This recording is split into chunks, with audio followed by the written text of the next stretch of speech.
Major funding for KPBS Evening Edition has been made possible in part by Bill Howe Family of Companies, providing San Diego with plumbing, heating and air, restoration, flood and remodeling services for over 40 years.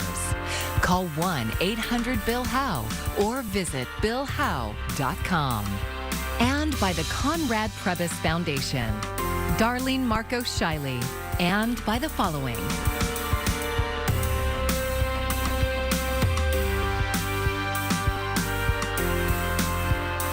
By viewers like you. Thank you. Santa Ana winds and low relative humidity are creating critical fire weather conditions. Thanks for joining us. I'm John Carroll in for Maya Trabulsi. A wind advisory is in effect for much of the county's valley and mountain areas today, with gusts up to 55 miles per hour expected. KPBS reporter Alexander Nguyen looks into the fire risks. The hillsides of Hamul are still lush and green, and the wildflowers still blooming. But that is what worries CAL FIRE Captain Brent Pasqua. All that brush can dry up quickly during Santa Ana conditions and become fuel for wildfires. What concerns us is how easily the fire starts. And once it starts, the wind is a major concern. It spreads a lot faster because of the wind. And then if you add slope from a hill to that, you get a fast moving brush fire. That's what happened in the Cedar Fire 20 years ago. The wind caused the fire to spread rapidly. But the brush isn't as dry now as it was then. National Weather Service meteorologist Samantha Connolly says that's thanks to a couple of weather events this year. Because we had a pretty wet winter and we had Tropical Storm Hillary, the fuels have not dried out as much as they usually have for this time of year. And because it is our first Santa Ana wind event, those fuels have not really gotten a chance to dry out all that much. But CAL FIRE is still staying vigilant and not letting its guard down. Over the weekend, there were two fires that could have gone out of control. The Border 34 fire was contained at 20 acres and the Miller fire at 2. We've had a couple fires where it has been very windy and crews did a great job in holding it to the few acres. With a high wind, San Diego Gas and Electric isn't taking chances either. The utility company has activated its Emergency Operations Center. The company says public safety power shutoffs could take place if conditions warrant. Alexander Nguyen, KPBS News. Well, we are still dealing with the action. This is going to be through Monday night where things are going to be quite blustery, still dealing with those Santa Ana winds. Now, we are going to show you when those winds will gradually start to calm down again. And hey, where temperatures go throughout the rest of the week heading into the weekend. Israel has opened a new front in its war with Hamas, launching ground operations into Gaza over the weekend. Here at home, more cases of anti-Semitism on college campuses are under investigation. Gloria Pazmino gives us a look at the ripple effect the war is having around the globe. Smoke rises from Gaza following a steady barrage of artillery. Israel moving ahead with what it says is the second stage in its war against Hamas. Calls for a ceasefire are calls for Israel to surrender to Hamas, to surrender to terrorism. Israel's military says it killed dozens of Hamas fighters overnight, including 4 prominent Hamas operatives. As the conflict escalates, the human toll continues to rise inside Gaza.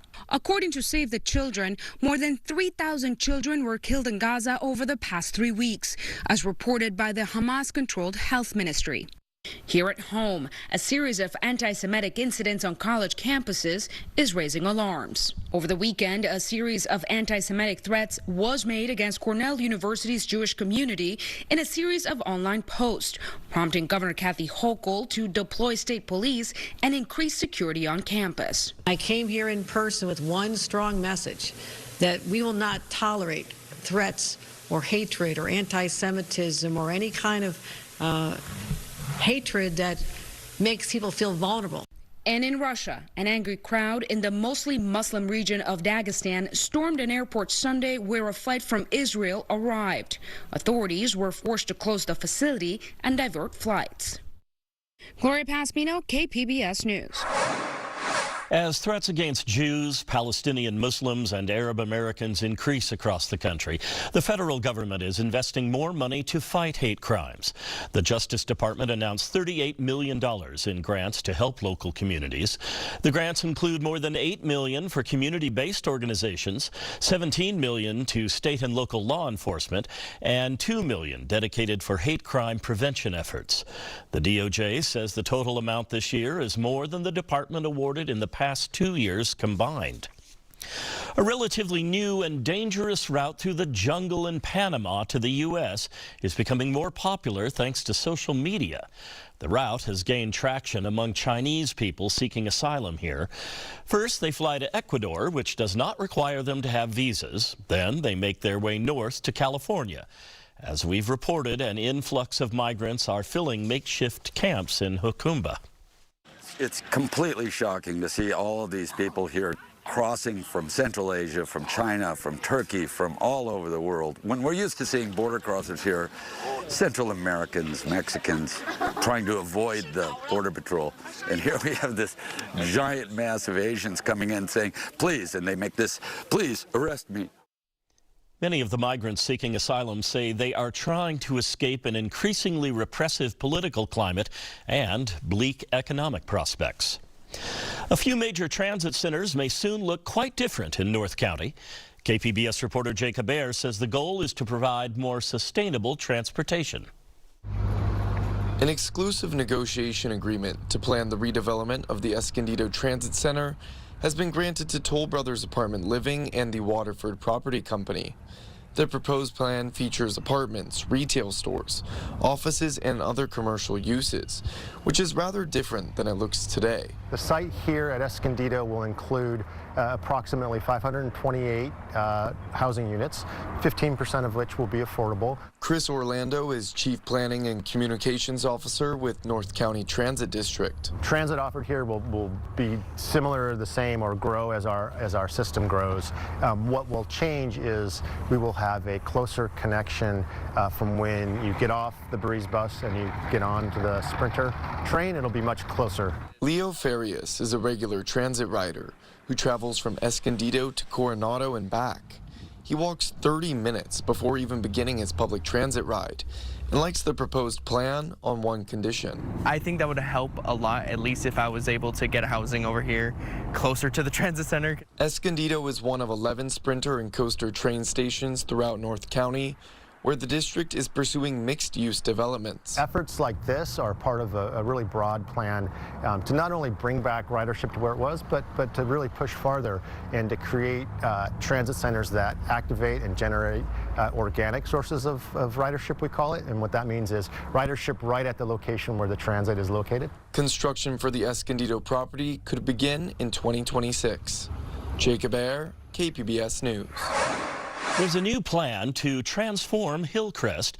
The city released the Uptown Community Plan earlier this month. It includes converting several busy streets to one-way traffic and adding transportation options as well as sidewalks and promenades for people to walk. The city is also proposing an LGBTQ+ historic district and more high-rise buildings. A woman who works in the neighborhood says many people are being priced out of Hillcrest. Let's do something for people that are struggling to pay rent. You know, it's like these days you have to have anywhere from 3 to 4 jobs just to make your rent. City officials say this is not the final version of the plan. The city council will need to approve that. The last holdout.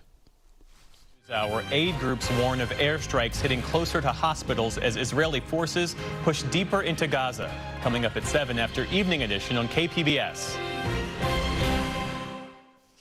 The last holdout in the longest U.S. auto strike in 25 years now appears to be on board. GM has reportedly joined Ford and Chrysler's parent company in reaching a tentative deal with auto workers after nearly 2 months. Karen Kafa has a look at what the end of the strike means for the car industry and you. An unprecedented strike appears to be ending. On Monday, GM and the United Auto Workers Union appeared to have reached a tentative agreement, according to a source familiar with negotiations. The move ends nearly 7 weeks of an unprecedented strike against the Detroit Big Three automakers, GM, Ford, and Chrysler owner Stellantis. total of nearly 50,000 workers walked out of their jobs during some part of the strike, demanding better benefits and pay, citing the auto industry's record corporate profits. We haven't had a raise in years. We've been giving and giving and giving. While the exact terms of the deal have not yet been released, it is expected to be along the lines of the deals already announced at Ford and Stellantis, including guaranteed pay increases and the return of cost of living adjustment, which combined would lift workers' pay more than 30%. Monday's move comes 2 days after the union expanded the picket line to GM's engine plant in Spring Hill, Tennessee. Last Wednesday, the union announced a deal with Ford, and on Saturday, it announced a deal with Stellantis. For every member, the money will be significant. For many members, it will be life-changing. So what does this mean for the auto industry and for consumers? The long labor strike hurt the automakers financially. A prolonged dispute would create a painful domino effect that would trickle down to vehicle part suppliers, car dealers, and eventually to you, even if you're not in the market for a car. That's because experts say it could have led to fewer cars on lots and made it harder for shops to repair your car. For Consumer Watch, I'm Karen Kafa. 29,000 educators on California State University campuses could strike if their demands aren't addressed. Members of the California Faculty Association voted overwhelmingly to authorize a strike. Among their demands are pay increases that stay ahead of inflation, pay equity, manageable workloads, and expanded paid parental leave. The union is set to meet with the CSU Board of Trustees on November 7th in Long Beach. A new national mammogram study is looking to recruit more black women who are more likely to die from breast cancer than white women. KPBS reporter Katie Hyson spoke with a San Diego oncologist who says that can be changed.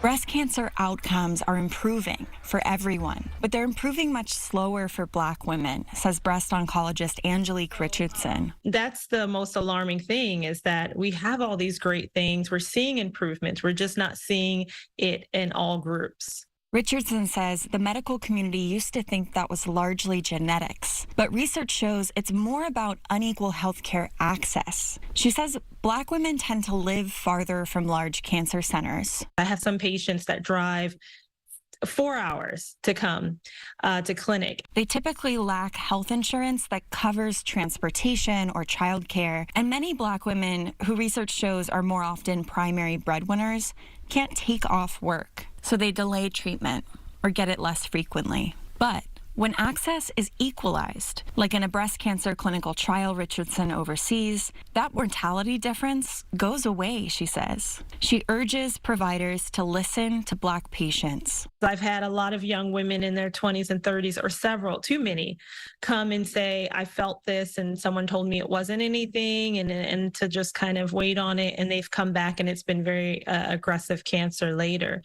And that has happened fairly often in my black women. They've just not been really listened to. Richardson says she knows from personal experience how hard it can be to advocate for yourself as a black woman. Katie Hyson, KPBS News.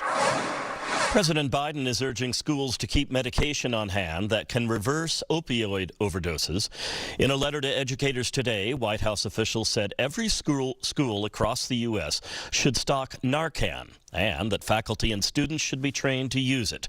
This comes amid a nationwide rise in overdoses among adolescents. The FDA approved Narcan for over-the-counter use earlier this year. The manufacturer is lowering its cost to make it more accessible to community groups and local governments. Artificial intelligence has great power, but with it comes great responsibility. Now, the Biden administration is out with a new executive order aimed at keeping AI's power constrained and its developers accountable. Mike Valerio has more on the problems and prospects of AI. Artificial intelligence technology is advancing rapidly, and the federal government is scrambling to keep up.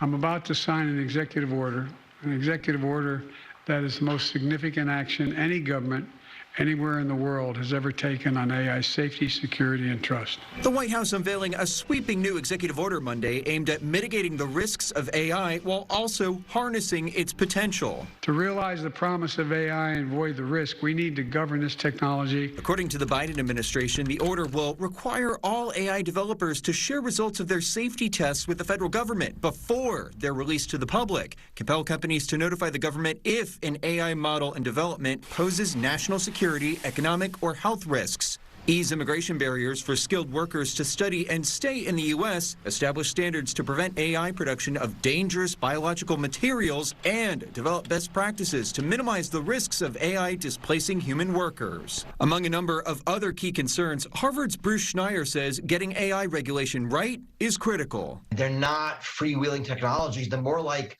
pharmaceuticals. You get them wrong and people die. He says AI has the potential to transform the way we live and work for the better if the technology is kept in check. This is going to be the beginning of a very long international process, but it's a start. It's an important start. I'm Mike Valerio reporting. Through the use of electricity, San Diego has managed to slash greenhouse gas emissions over the last several years. But despite that progress, the city's carbon footprint actually increased slightly in 2021. KPBS Metro reporter Andrew Bowen says that's due to the city's biggest source of pollution, cars. It would be great if there's a little bit more protection from these cars that are going really fast. I'm walking with Corina Contreras on the main pedestrian route to the Grantville trolley station. Contreras is a policy advocate for the nonprofit Climate Action Campaign. The trolley could be a major asset to the community of Grantville, but the journey to get there isn't easy or pleasant. It's a long and indirect walk, there's no shade, and it's right next to the deafening I-8 freeway. Yeah, noise is one of those things that can really destroy your peace of mind. Grantville is a neighborhood that is rapidly densifying with new apartment buildings. Given how inaccessible the trolley is, it's not hard to understand why most of the new residents are dependent on their cars. And that translates to more traffic and greenhouse gas emissions. We could be making tremendous advances in renewable energy and reducing our greenhouse gas emissions from that sector. But if everybody is forced to drive because transit stations like this aren't well connected to the neighborhoods around it, of course our GHG emissions are going to keep going up. In fact, San Diego has been making big progress on renewable energy. Emissions from electricity fell by an impressive 27% in 2021, the most recent year with available data. But 2021 also saw more cars on the road as COVID restrictions eased, and that effectively canceled out the year's progress on renewable energy. Those findings were buried in the appendices of a climate monitoring report the city quietly released in March. It does need to trend downward. It has to, but policies don't manifest immediately. Alyssa Muto is San Diego's Director of Sustainability and Mobility. She says many of the city's climate policies, like allowing more dense housing in neighborhoods that are already less car dependent, will take years to translate to lower emissions. And she says the year-to-year fluctuations aren't as important as the long-term trend toward the city's goal of net zero emissions by 2035. We really changed that perspective of we're getting to net zero, so it doesn't matter the baseline of where we start. We just know we need to get to this zero number. One of the latest efforts the city is taking to reduce emissions from transportation is the Mobility Master Plan. Muto says the city analyzed a host of data sources to identify projects and policies that will increase mobility while reducing emissions. We were able to identify a list of over 200 projects that, if the city invests in those more near term, will help to move us to provide more options that are safe and sustainable for our residents and visitors and businesses alike. But something the city's Mobility Master Plan doesn't do is identify projects that will increase emissions. And there's one such project in Grantville. I'm here on Fairmount Avenue in Grantville. This road is the gateway to the neighborhood, and as you can see, it's pretty much always congested. The city traffic engineers are responding with a plan to widen the roads in this area to accommodate more cars. That'll cost taxpayers about $40 million. But get this, by the city's own estimates, best case scenario, it'll save drivers about 22 seconds. When we commit to a multimodal type of transportation system, we are enhancing street level safety. And that's what people want. Karina Contreras is unimpressed by the city's mobility master plan. She says it's good the city is paying attention to equity and trying to improve mobility infrastructure in low-income communities first. But the city still doesn't have a detailed plan for how to fully decarbonize its transportation system. And time is running out. Every year that you're not advancing towards achieving those goals, you are falling further and further behind, right? All of a sudden, you have this A+ vision, and you're kind of operating at a D- level. Andrew Bowen, KPBS News. In just 2 days, we welcome in November, and that means the start of ski season. This is video from Boreal Mountain Resort near Lake Tahoe this morning, where, as you can see, they began making snow. The UC Berkeley Central Sierra Snow Lab recorded the first measurable snowfall of the 23-24 season last week. Nearly 4 inches fell in a 24-hour period on Wednesday.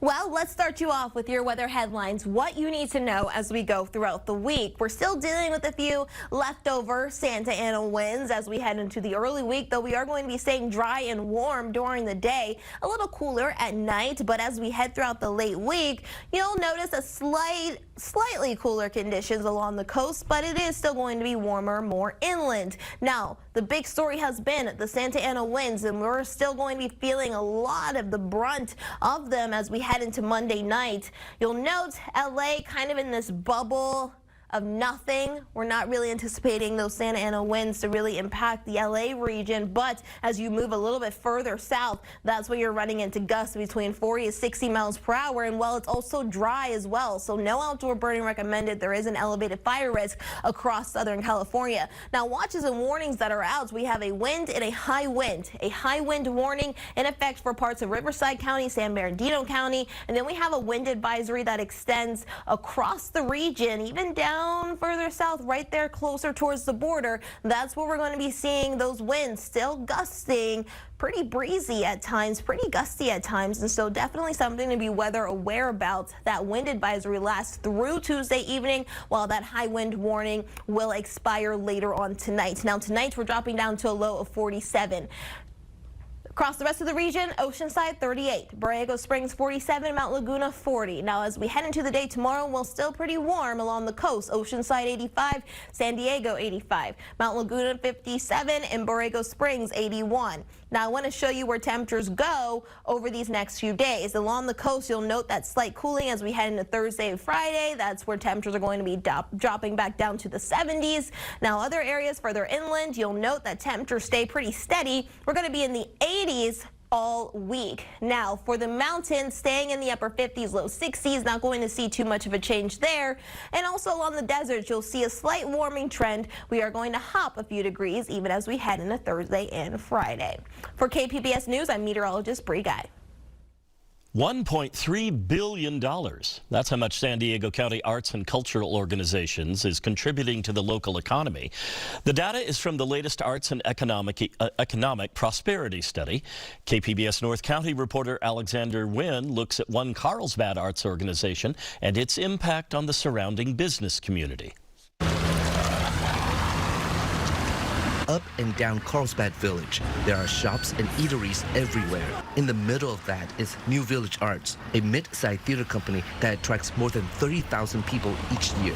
New Village Arts itself provides $2.6 million of economic impact to North County, San Diego every year. Christiane Kerner is the founder and executive director of the 22-year-old company. She says the Arts and Economic Prosperity Report proves that having a healthy arts scene benefits the community.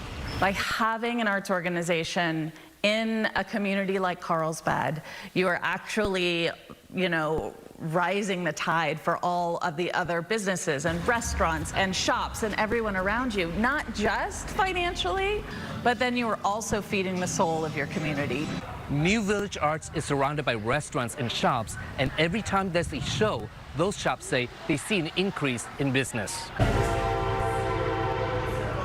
Pure Project is located right across the street from New Village Arts. We love supporting them and they love supporting us. Events supervisor Kylie Volk says she definitely notices an increase in customers every time there's a show. When the shows are on Fridays and Saturdays and even those matinee shows and Sunday mornings, people go do their brunch, they get their New Village Arts on, and then they'll come over to us and swing by for a beer. So we definitely see more foot traffic. One of the things that this study has pointed out is that people who come to attend a show tend to spend an average of $40 or $50 more per person outside of the cost of the tickets. I'm sure they're good. Put them on the sideboard. Kerner thinks it's vital that this year's report included the economic impact of BIPOC organizations. 70% of New Village Arts staff identify as BIPOC, which stands for Black, Indigenous, and People of Color. We can make the argument of why it's so important from a cultural standpoint, but when you can also show that it's just as financially important, I think that is so important to our community and to the health of our community. Showing that arts can not only feed the soul, it can also fill our bellies. Alexander Nguyen, KPBS News. Here's a look now at what we're working on for tomorrow in the KPBS newsroom. For decades, warnings have gone out about Halloween candy that has been tampered with despite little to no evidence. NPR's Morning Edition is looking into what makes the myth persist. And on KPBS Midday Edition, a conversation on how the high cost of living, particularly housing, is impacting younger people looking to build a life in San Diego County. You can find tonight's stories on our website, kpbs.org. Thank you very much for joining us. I'm John Carroll. Have a great evening. Major funding for KPBS Evening Edition has been made possible in part by Bill Howe Family of Companies, providing San Diego with plumbing, heating and air, restoration, flood and remodeling services for over 40 years. Call 1-800-BILL-HOWE or visit billhowe.com. And by the Conrad Prebys Foundation, Darlene Marco Shiley, and by the following.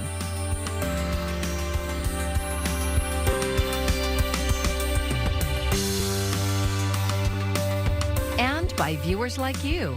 Thank you.